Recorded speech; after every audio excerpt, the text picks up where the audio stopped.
following trip report was posted to the Erowid forums in March of 2010 with the title "The Consequence of Ignorance" by a user named Shiggidy Shlade. Before I begin the actual story of the trip, I'd like to give you, the reader, a look at what happened leading up to the time of ingestion. It won't take long, but it gives you a better understanding of how my entire personality changed due to the ingestion of the drug. I was at my cousin's house with a friend. From now on, we'll call my cousin Mark and the friend Mo. We showed up at Mark's house at about 9. I met Mo there, and we ended up taking turns at playing SOCOM in the living room, ripping on each other for no apparent reason, and eating what was left of the food in the house. Me and Mo went into the bedroom because there was cable in there and he wanted to ask me something. He asked me if I was down to getting fucked up. I was always down, but we had to walk somewhere to get them.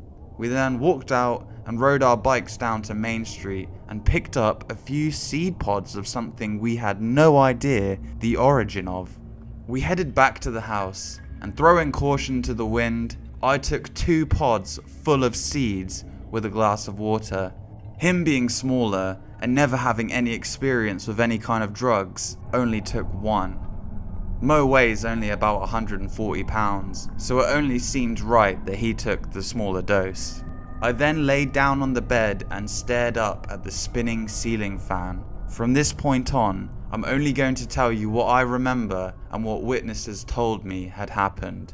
About 20 minutes after ingestion, I started feeling strange. I felt good. I thought it was similar to the effects of smoking marijuana, but it wasn't.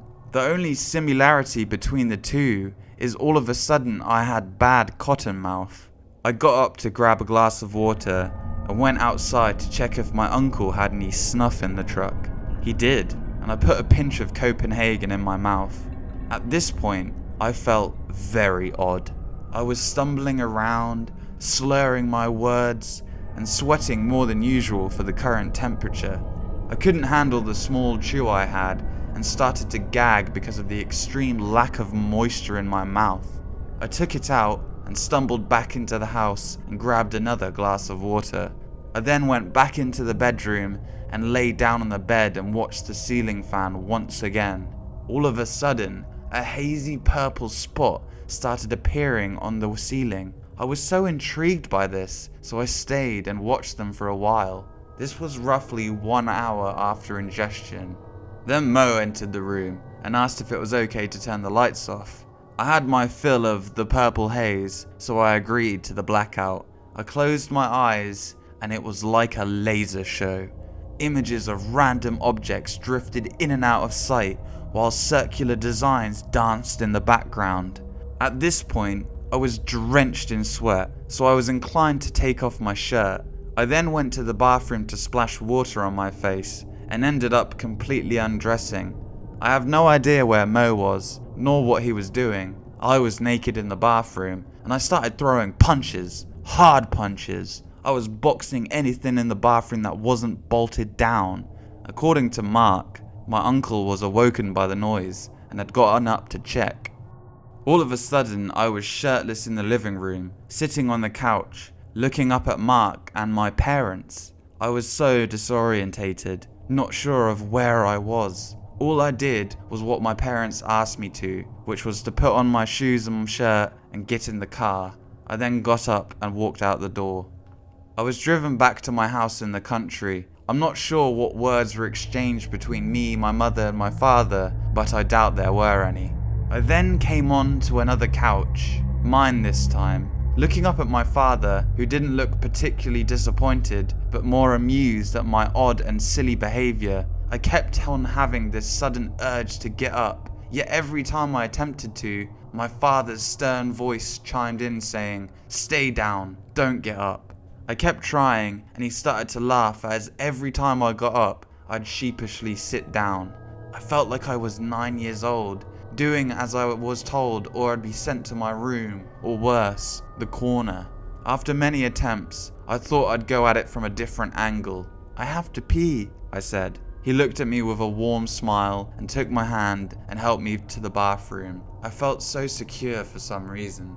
I wasn't able to stand, so I sat as my dad snickered in the doorway. I looked up at him again, wondering why I kept feeling younger and more helpless as the time passed. "I can't go. Stop laughing," I said. He then helped me up and put me back on the couch. I sat and strained my ears for the conversation that went on between him and my mother in the other room. I kept hearing horrifying words like die and hospital and overdose. It's important to note at this point that in the crazy religion my family is a part of, we don't go to doctors.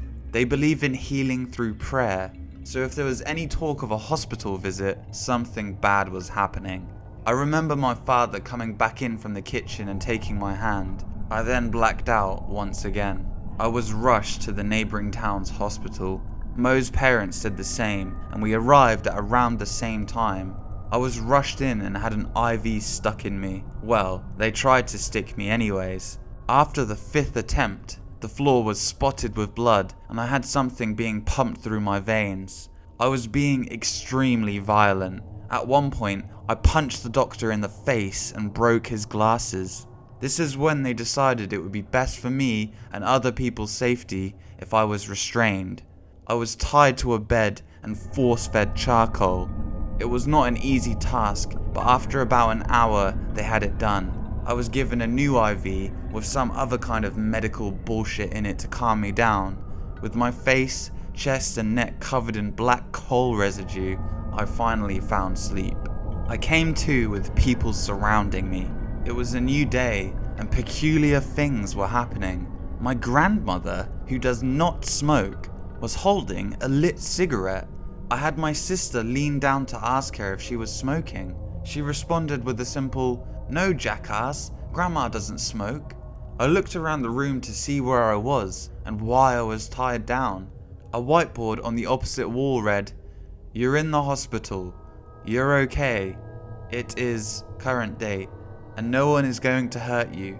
The nurse apparently did this because during my blackouts, I was violent and angry. I looked around the room for some familiar faces and I found them. My whole family was there. While restrained, I was able to look under my blanket. I was naked and there was a tube coming out of my penis.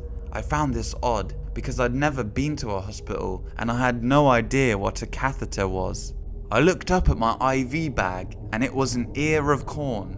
It started growing features and it soon became an ear of corn with a face. My father then asked what I was looking at and I turned to address him confidently. "Cornhead," I said, with a very serious look.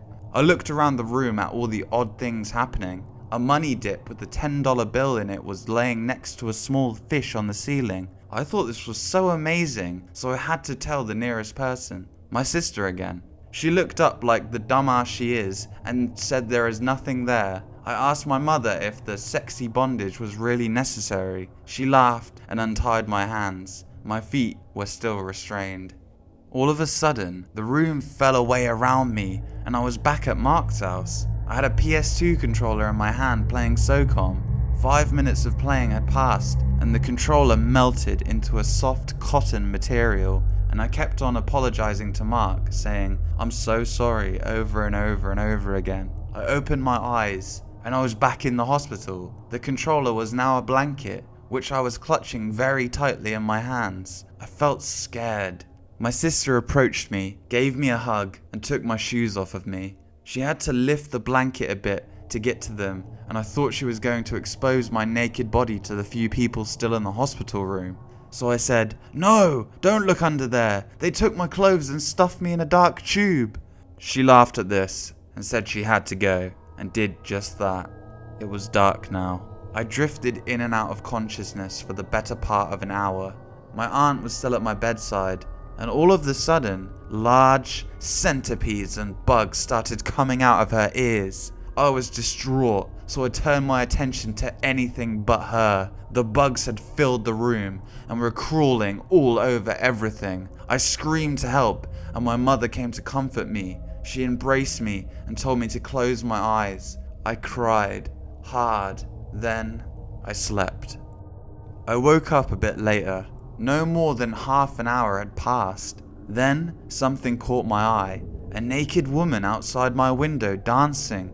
She was beautiful. I remember telling myself, as soon as my mum's asleep, I'm going out there and fucking the shit out of her regardless of this catheter. I passed out before she did, and now I realize it was obviously a hallucination. I awoke the next day to more well wishes. Then there was Boxy. Boxy was a gnome about the size of my thumb. He had climbed down from the curtain around my bed and posted up on my shoulder. He reminded me of the Travelocity gnome. I was captivated.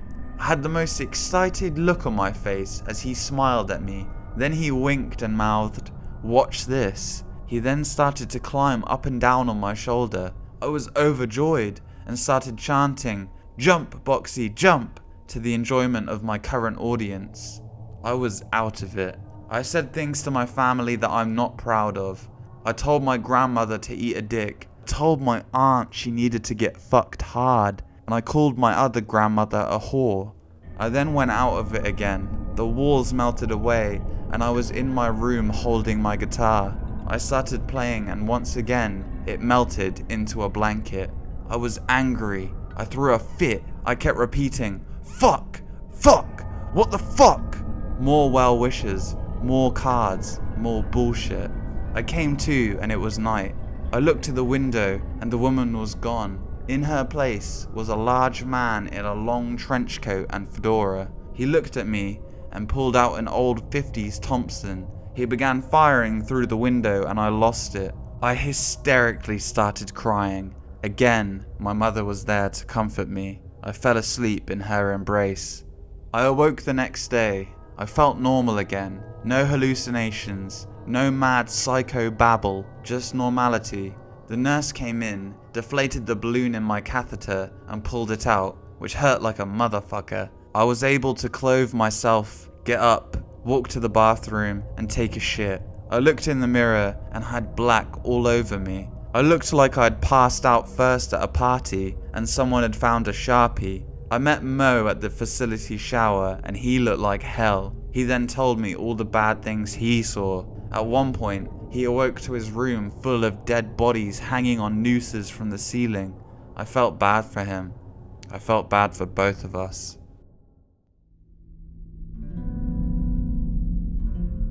Well, that's it for today's video. Thank you so much for watching. I'll be uploading on this channel on Fridays, so be sure to subscribe and hit the bell to stay notified. And if you could leave a like on the video, that would really help me out with the algorithm. Thank you guys for watching, and I'll see you in the next one.